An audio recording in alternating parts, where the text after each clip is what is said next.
नमस्कार, प्रणाम दोस्तों। आप लोगों का अपने परिवार राजदीप एजुकेशन में वेलकम है, ठीक है? अ, फिजिक्स के टॉप 100 क्वेश्चन हम लोगों को करना है। आज देखते हैं। उससे पहले एक लाइन पढ़ते हैं कि हर सुबह किताबों से मिलने का वादा करो, हर रात सपनों को सच करने का इरादा करो। सफलता यूं ही नहीं मिलती दोस्तों, हर पल खुद को साबित करने का साहस करो। एक दिन कभी न कभी 100% सफलता मिल ही जाएगी। आइए क्वेश्चन को हम लोग देखते हैं, आगे बढ़ाते हैं। हाई लेवल इसका मॉडरेट है, ठीक है? ध्यान दीजिएगा। कह रहा है कि यदि किसी कण का विस्थापन शून्य है तो दूरी भी शून्य होगी, दूरी शून्य नहीं हो सकती है, वेग शून्य हो सकता है और त्वरण शून्य होगा। तो इसका ऑप्शन आपका बी सही होगा। क्या सही होगा? दूरी शून्य नहीं हो सकती है। यदि विस्थापन आपका शून्य है, तो आपकी दूरी शून्य नहीं। देखिए दोस्तों, यदि इसका समझ में नहीं आ रहा होगा तो मैं कह सकता हूँ विस्थापन का मतलब और दूरी का क्या कहना चाह रहा है। कह रहा है कि ये कोई कण है, ठीक है? यहाँ से ए से चलता है, ठीक? बी को जाता है, बी से चलता है, सी को जाता है और ए सी से चलता है, फिर कहाँ पर आता है? ए पर। तो मान लीजिए कर चलिए 2 किलोमीटर ये रहा, ये 2 किलोमीटर ये रहा, 1 किलोमीटर ये रहा, ठीक है दूरी। टोटल दूरी कितनी हुई? 2, 2 4 और 1 5 किलोमीटर। दूरी कितनी हुई? 5 किलोमीटर। लेकिन बात यदि कहता है मित्रों ये इसका विस्थापन कितना हुआ? तो विस्थापन क्या हुआ? कहीं कुछ नहीं हुआ है। विस्थापन ए से चला था, ए पर आकर रुक गया, तो इसका विस्थापन क्या हुआ? कुछ नहीं। तो कह रहा है कि दूरी शून्य नहीं हो सकती, भले ही विस्थापन आपका क्या हो? शून्य हो। बातें समझ में आ गई होगी, ठीक है? आगे देखिएगा, थोड़ा कंसेप्चुअल क्वेश्चन है, ठीक है? देखिएगा, कह रहा है एसएचएम में अधिकतम वेग कहाँ होता है? एसएचएम में अधिकतम वेग उसके मीन पॉइंट पर होता है। कहाँ पर होता है? कह रहा है मध्य स्थिति पर होता है। अधिकतम वेग कहाँ पर होता है मित्रों? मध्य स्थिति पर होता है, ठीक है? आगे देखिएगा, कह रहा है आयाम। देखिएगा क्वेश्चन नंबर 3 हम लोग देखते हैं। कह रहा है कि आयाम ml पावर 2 टी पावर -2 किसका है? तो यदि ये पूछता है तो देखिएगा ml पावर 2 टी पावर -2 किसका है? तो ये आपका किसका होता है? ऊर्जा का होता है और आपका किसका होता है? कार्य का होता है। किसका होता है? कार्य का होता है। तो यहाँ पर क्या-क्या दिया हुआ? आपका ऊर्जा दिया है, तो ऊर्जा का आपका हो जाएगा। यदि बल का पूछेगा तो देखिएगा बल का होगा ml टी पावर -2 होगा। क्या होगा? ml टी पावर -2 होगा, ठीक है? और बात दाब का किया जाता है, तो दाब का जैसे मात्रक क्या होता है? तो दाब का मात्रक होता है न्यूटन मीटर स्क्वायर। तो न्यूटन मीटर स्क्वायर का मतलब हो जाएगा न्यूटन मीटर स्क्वायर, तो हो जाएगा आपका ये न्यूटन का होगा ml टी पावर -2 होता है। न्यूटन मतलब बल बराबर -2 होता है। तो यहाँ l पावर 2 हो जाएगा, तो इसका हो जाएगा ml पावर -1 टी पावर -2, ठीक है? ml टी पावर -1 आपका वेग, अरे संवेग या आवेग का होता है। तो ये बात आपको समझ में आ गई होगी। आगे चलते हैं। कह रहा है कोणीय संवेग संरक्षण किस पर मतलब संरक्षण लागू होता है जब, मतलब कब लागू होता है कोई एक संरक्षण? तो आपका बाह्य आघूर्ण शून्य जब होता है, तो क्या होता है? कोणीय संवेग संरक्षण लागू होता है। तो इसका आंसर बी हो जाएगा। आगे देखिएगा, कह रहा है गैस का वीआरएमएस वेग क्या होता है? तो वीआरएमएस वेग proportional to under root T होता है। क्या होता है? टी होता है। आगे देखिएगा, कह रहा है प्रथम नियम के अनुसार या प्रथम नियम ऊष्मागतिकी किसका संरक्षण मतलब किसका संरक्षण है? तो आपका एनर्जी का होगा। क्या हो जाएगा? एनर्जी का, ठीक है? आगे देखते हैं।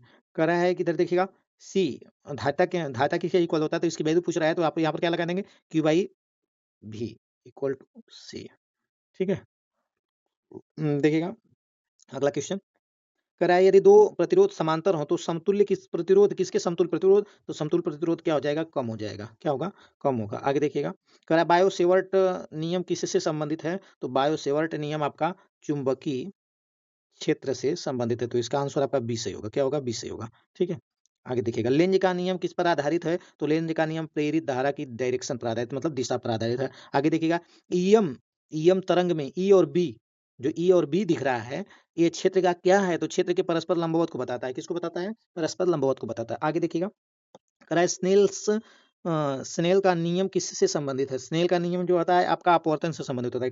किससे होता है? अपवर्तन से संबंधित होता है, ठीक है? आगे देखिएगा, यंग का देखिए कल भी इसको मैं बताया था कि यंग का द्विछिद्र प्रयोग, कल क्वेश्चन आया था। यंग का द्विछिद्र प्रयोग सिद्ध होता है तो किसके उससे नेचर से किस पर होता है भाई? तरंग की प्रकृति पर। कल भी दिया था क्वेश्चन, ठीक है? आगे देखिएगा, तरंग की प्रकृति, ठीक है? आगे देखिएगा क्वेश्चन। एक क्वेश्चन करा है कि फोटो इलेक्ट्रिक प्रभाव की व्याख्या किसने की थी? फोटो इलेक्ट्रिक प्रभाव की व्याख्या यदि बात करता है तो आपका आइंस्टीन साहब ने किया था। कौन किया था? आइंस्टीन ने किया था। आगे, हाइड्रोजन स्पेक्ट्रम का मॉडल हाइड्रोजन स्पेक्ट्रम का मॉडल दिया आपका बोहर ने। कौन दिया? बोहर ने, ठीक है?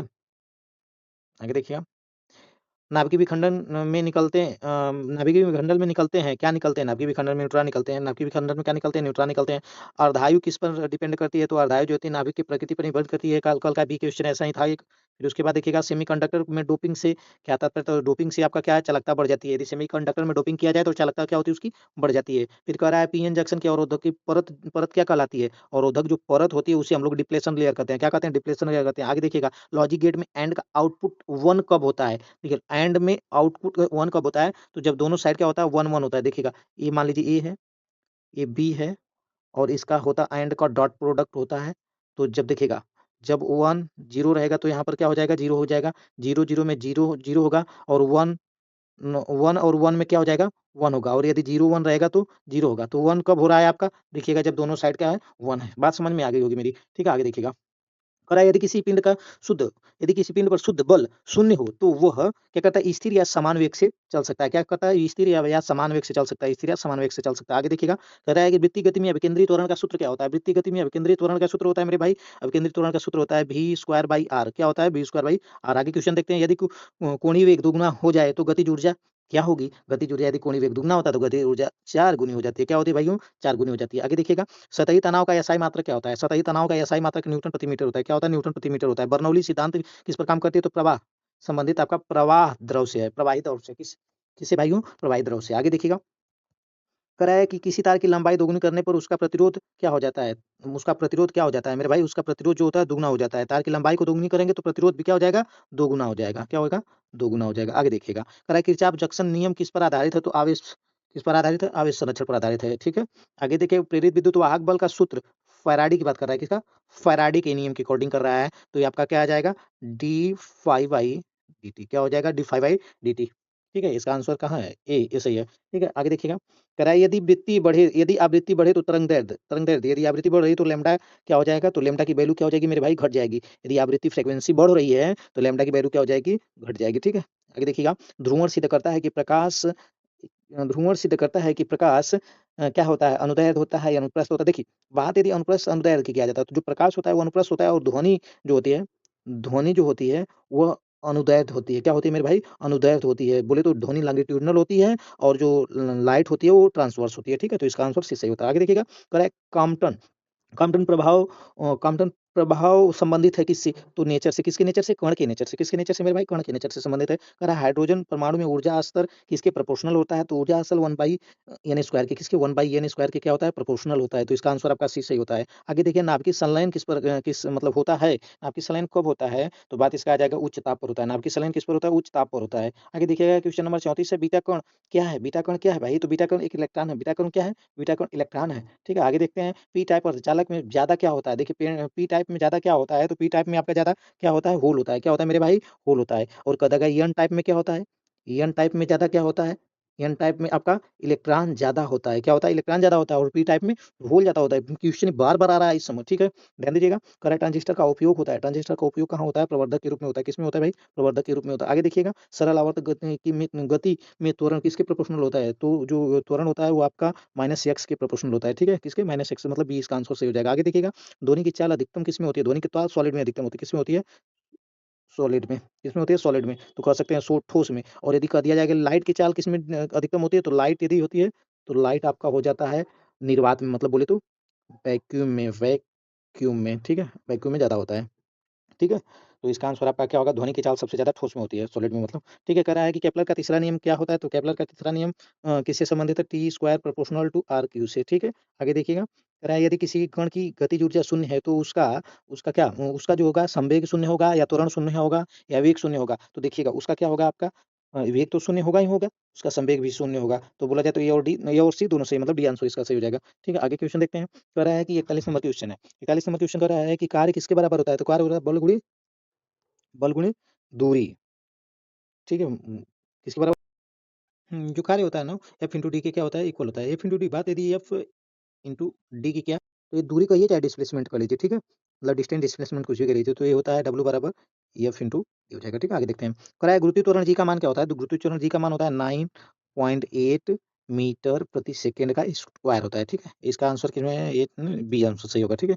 आगे देखते हैं संवेग जो होता है भाई, संवेग क्या होता है, तो संवेग आपका एम भी होता है, पी बराबर एम भी होता है, momentum equal to mass into velocity. कल भी क्वेश्चन था, ध्यान दीजिएगा। तो इसका आंसर क्या है, ये रहेगा, ठीक है। आगे देखिएगा, आवर्तकाल टी प्रोपोर्शनल होता है। आवर्तकाल टी किसके प्रोपोर्शनल होता है? तो आवर्तकाल टी प्रोपोर्शनल होता है अंडर रूट एल के। किसके होता है? एल के। आगे देखिएगा, आदर्श गैस का समीकरण होता है मेरे भाई पीवी बराबर एनआरटी। एनआरटी अच्छा इक्वेशन है, पीवी बराबर एनआरटी।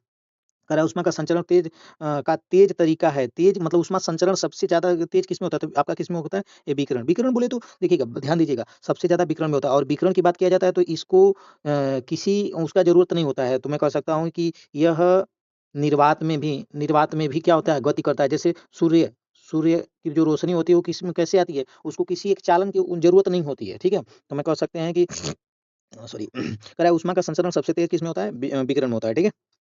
समझ में आ गई होगी बात। और रह गई बात ये जो निर्वात में है, तो निर्वात में जो ये वो होगा तो ये आपका ठोस में भी होगा, द्रव में भी होगा, गैस में भी होगा, ठीक है? लेकिन चालन किसमें होता है मेरे भाई? ठोस में होता है। किसमें होता है? ठोस में होता है, ठीक है? सब चीज़ें ध्यान रखिएगा और संवहन द्रव और गैस में होता है, ठीक है? आगे चलते हैं। कह रहा है ओम का नियम। ओम का नियम क्या होता है? ओम का नियम किसके इक्वल की बात कर रहा है? तो V बराबर IR जो होता है, ये भी ओम का नियम है। I प्रोपोर्शनल टू R होता है या V प्रोपोर्शनल टू I होती है। ये कल भी बताए थे V प्रोपोर्शनल टू I या तो I प्रोपोर्शनल टू V और V बराबर IR। ये कल क्वेश्चन ओम का दिए थे, इसका आंसर डी सही होगा, ठीक है?